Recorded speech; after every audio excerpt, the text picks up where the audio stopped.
Hello and welcome to the SmartAging podcast hosted today by me, Sean Barrett. I'm one of the co-founders of Interesting Times Gang, and today I will be chatting to our head of design, Alexander Westerlund, regarding our role in the project. So without any further ado, here's a conversation between myself and Alexander.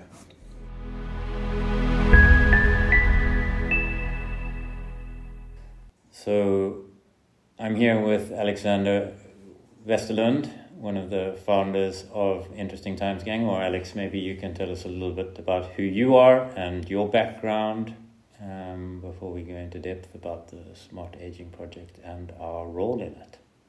Absolutely. So my name is Alexander Westerlund and I'm one of the co-founders of Interesting Times Gang.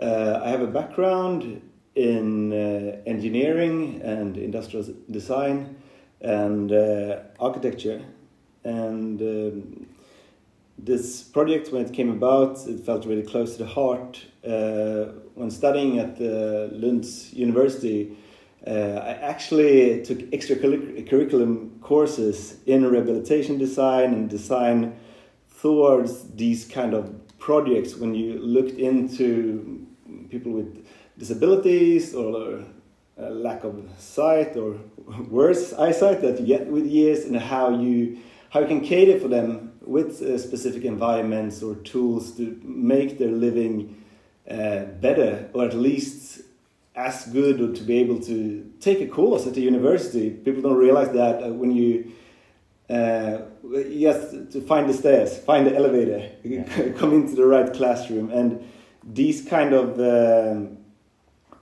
questions I always felt very intrigued by as a designer, to be able to solve and to be able to help people. Yeah, that's very cool. I think one of the interesting things about us and our team and our design studio is this really interesting hybrid competence in a very cross-functional, sort of multidiscipline design world where we have very different backgrounds. I myself am not a designer, but am more interested in and focused on the psychological effects of a certain aesthetic or a certain emotional response to what we produce, the environments, the products, and we're quite a diverse team of different people that makes a very interesting and more sort of systematic process possible, which I think is great. So if you were to explain what Interesting Times Gang does, how would you describe it? Oh,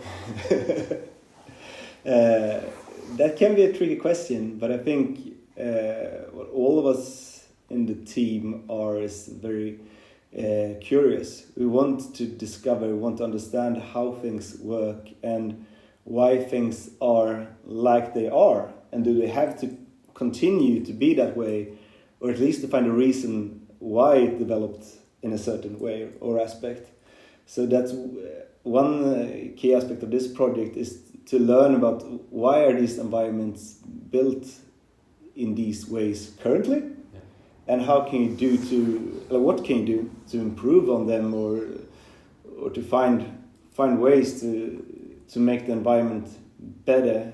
And you talked just the other day about the environment and how much it affects us as humans. Yeah, I think that's something that's crystallized for us over the last 5 years since we started the company.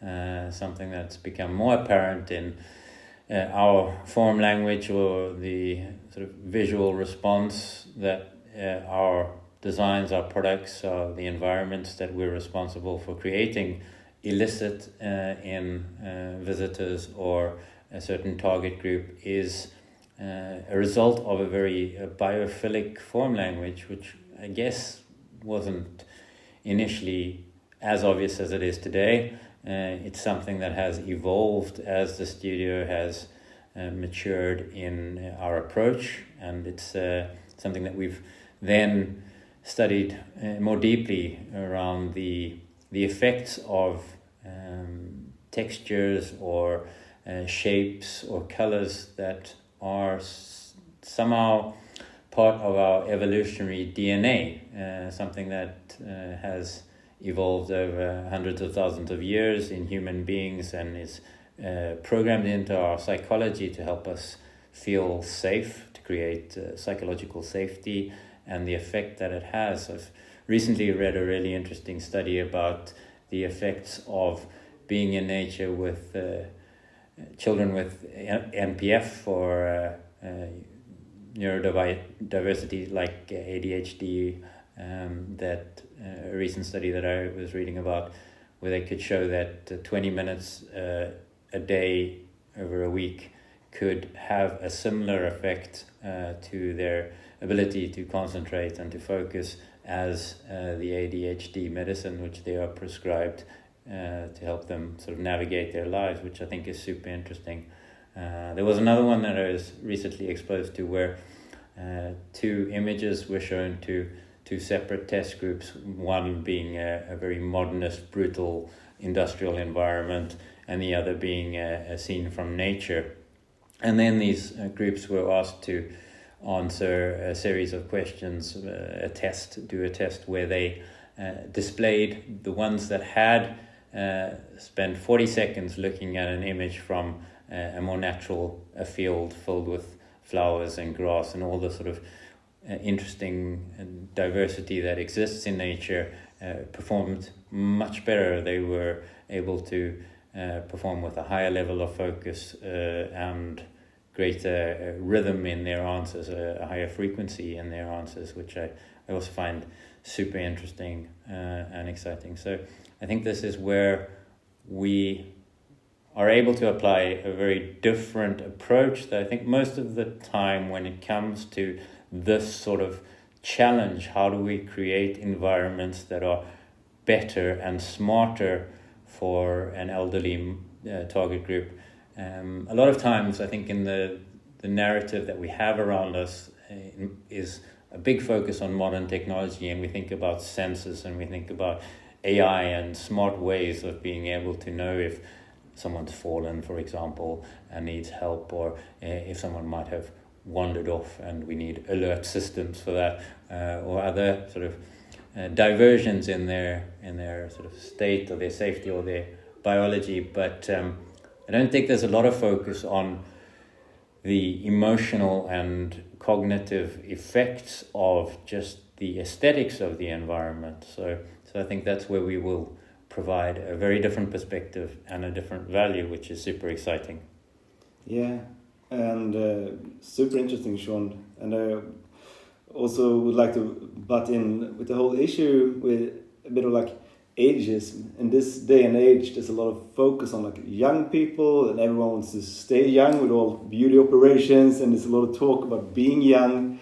And older people are kind of forgotten in that sense. If you look back in time, there was a lot more positivity connected to age, with like wisdom or knowledge, or like an old elder in the village that you took advice from. Yeah. And nowadays it's more about that you've done your work, and now you're like free to just wait until your time is up, yeah, so to speak. Yeah. And I think humans in all ages, what you need is a purpose, and you want to be wanted, yeah, and you want to have like a goal, not just to sit at a place and wait your time out. Yeah. And I also think, to connect with what you said about nature, if you're like in a more sterile environment or in a box, you can't really see the flow of time or evolution or stuff moving and growing. And to have a connection with that, I think is very valuable.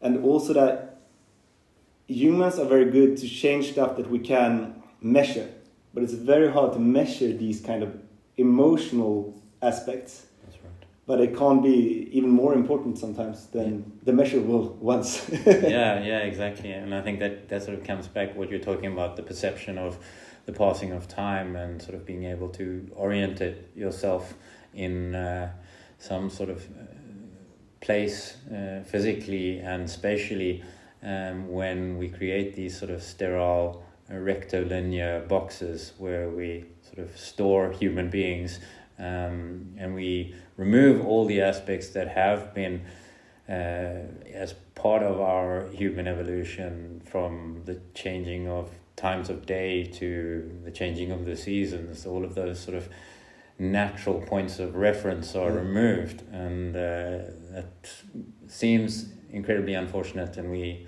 really excited to learn about the effects that it would possibly have on, as you say, a group that is generally ignored and forgotten, and this type of design approach isn't really something that is considered for them. So that's a big dream for me, and a goal in this project is to be able to see how the work that we've been doing in other categories for other commercial projects or environments where there's a lot of focus on sort of the youth, as you say, and even the test I mentioned, which is about the effects of being in nature for kids with ADHD. There's very little of that sort of thing when it comes to the older generation or the type of people that are in assisted living. So super exciting.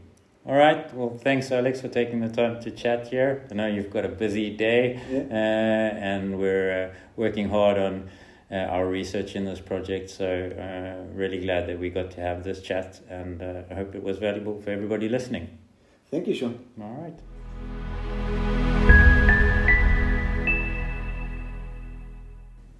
Thank you for listening to the Smart Aging podcast. I hope you enjoyed this conversation with myself and Alexander Westerlund. And please pay attention to the Smart Aging website and our LinkedIn page, our Facebook page, where we will be sharing the progress of the project and having more conversations and podcasts in the future.